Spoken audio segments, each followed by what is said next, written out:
ഇനി വർക്കലയിൽ നിന്നും കോവളം പോവാണ്. നാളെ ഉച്ചയ്ക്കാണ് ഇവർക്ക് ട്രെയിന്. അപ്പോഴത്തേക്ക് ഇന്നത്തെ പരിപാടി നേരെ വർക്കലയിൽ നിന്ന് കോവളമല്ല തിരുവനന്തപുരം പോയി മൃഗശാലയും സൂ എല്ലാം കാണിച്ചിട്ട് വൈകിട്ട് കോവളത്തേക്ക് കൊണ്ടുപോകും. അപ്പം വണ്ടി സ്റ്റാർട്ട് ചെയ്യട്ടെ.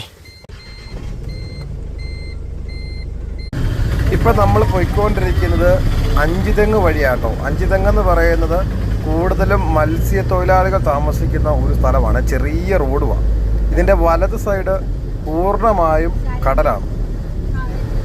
പിന്നെ ചരിത്രത്തിൽ ഒരുപാട് പ്രാധാന്യമുള്ള സ്ഥലമാണ് ഈ അഞ്ചുതെങ്ങ്. നമ്മുടെ സ്വതന്ത്ര സമരവുമായിട്ടൊക്കെ ബന്ധപ്പെട്ട ഒരുപാട് രേഖകളിലുള്ള സ്ഥലമാണ് അഞ്ചുതെങ്ങ്. ഇവിടെ ഒരു ഫോർട്ടൊക്കെ ഉണ്ട്, പഴയ കോട്ടയുണ്ട്. ഇപ്പോൾ നമ്മൾ കാണുന്നത് വലത് സൈഡിലെ കടലാണ്. പക്ഷേ ഇവിടുത്തെ കടലുകൾക്കൊക്കെ എന്തോ ഭയങ്കര ഒരു അഗ്രസീവ് സ്വഭാവമായിട്ട് എനിക്ക് എപ്പോഴും തോന്നിയിട്ടുണ്ട്. ഇപ്പോൾ നമ്മൾ ഈ ചെന്ന് കയറുന്ന സ്ഥലത്തിൻ്റെ പേരാണ് മുതലപ്പുഴി എന്ന് പറയുന്നത്. ഈ സ്ഥലം കുറച്ച് പേർക്കൊക്കെ അറിയാമായിരിക്കും. ഈയിടയ്ക്ക് വാർത്തകളിലും പത്രത്തിലെല്ലാം നമ്മൾ കേട്ടിരുന്ന മത്സ്യത്തൊഴിലാളികൾ ബോട്ട് അപകടത്തിൽ മരിച്ചു, തിരയിലകപ്പെട്ടു എന്നൊക്കെ കേൾക്കുന്നത് ഈ സ്ഥലത്താണ്. ഈ സ്ഥലത്തിൻ്റെ കുറേ പ്രശ്നങ്ങളുമായിട്ട് രാഷ്ട്രീയ പ്രത്യാരോപണങ്ങളും ആരോപണങ്ങളെല്ലാം ഉണ്ടായിട്ടുണ്ട്. അങ്ങനെ വന്നപ്പോൾ എൻ്റെ ഗസ്റ്റിനെ ഇവിടെ ഒന്ന് കാണണമെന്ന് പറഞ്ഞു. അതിന് ഞാൻ വലത്തോട്ടൊന്ന് നമ്മുടെ വണ്ടി ഇടാനൊരു സൗകര്യത്തിനൊരു സ്ഥലമുണ്ട് ഇതിനെ കുറച്ച് മുന്നോട്ട് പോകുമ്പോൾ, അതിനായിട്ട് ഇവിടെ എത്തിയതാണ്.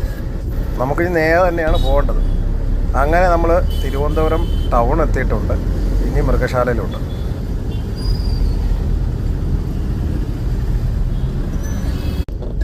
ഈ നമ്മുടെ തിരുവനന്തപുരം മൃഗശാലയിൽ നമ്മുടെ വണ്ടിയായിട്ട് വരുവാണെങ്കിൽ അഭിമുഖീകരിക്കുന്ന ഏറ്റവും വലിയ പ്രശ്നം പാർക്കിംഗ്. ടെമ്പോ ട്രാവലർ ബസ് ഒക്കെ പാർക്ക് ചെയ്യാൻ ഭയങ്കര ദൂരത്തോട്ട് പോകേണ്ടി വരും. അപ്പോൾ ഇവിടെ ഈ മൃഗശാലയുടെ തൊട്ടടുത്ത് തന്നെ ഒരു സിഗ്നലിൻ്റെ വലത് സൈഡ്, അത് കടക്കണമെന്നുണ്ടെങ്കിൽ നമ്മൾ ഈ 6 നീന്തി കിടക്കുന്നതിനേക്കാളും ബുദ്ധിമുട്ടാണ്. വന്നു കഴിയുമ്പോൾ ഇവിടെ വന്നു കഴിയുമ്പോൾ ഇവിടെ ഒരു ജല അതോറിറ്റിയുടെ വാട്ടർ അതോറിറ്റിയുടെ ഒരു ചെറിയൊരു പാർക്കിംഗ് സംവിധാനമുണ്ട്. ഇങ്ങനെ ഈ റോഡ് സൈഡിൽ നമുക്ക് പാർക്ക് ചെയ്തുകൊണ്ട് വണ്ടികൾ ഇട്ടേക്കുന്നുണ്ട്. അതുപോലെ തന്നെ ഈ സൈഡുകളിൽ നമുക്ക് പാർക്ക് ചെയ്യാം. 50 രൂപയാണ് ചാർജ്. പിന്നെ വേറൊരു വിഷയം എന്ന് വെച്ചാൽ, ഇത് കഴിഞ്ഞിട്ട് ഇനി അവരെ വിളിക്കാൻ പോകണമെന്നുണ്ടെങ്കിൽ നമ്മൾ ഇവിടുന്ന് ലെഫ്റ്റ് എടുത്ത് പോയി തിരിച്ച് 2 സിഗ്നൽ ചാടി കറങ്ങി വന്ന് ചുറ്റണം. ഈ തിരുവനന്തപുരം സിറ്റി വന്നാൽ ചുറ്റലിൻ്റെ ബഹളമാണ്. അങ്ങോട്ടും ഇങ്ങോട്ടൊക്കെ ചുമ്മാ ചുറ്റേണ്ടി വരും. അപ്പോൾ ഇതാണ് ഇവിടുത്തെ ഒരു സാഹചര്യം. ഇനി അവർ വരുന്നവരെ ചുമ്മാ ഇങ്ങനെ ഇരിക്കാം, മൊബൈലും റീലൊക്കെ കണ്ട്. സമയം രാത്രി 9:30 തിരക്കെല്ലാം കഴിഞ്ഞു കോവളം ബീച്ചിൽ.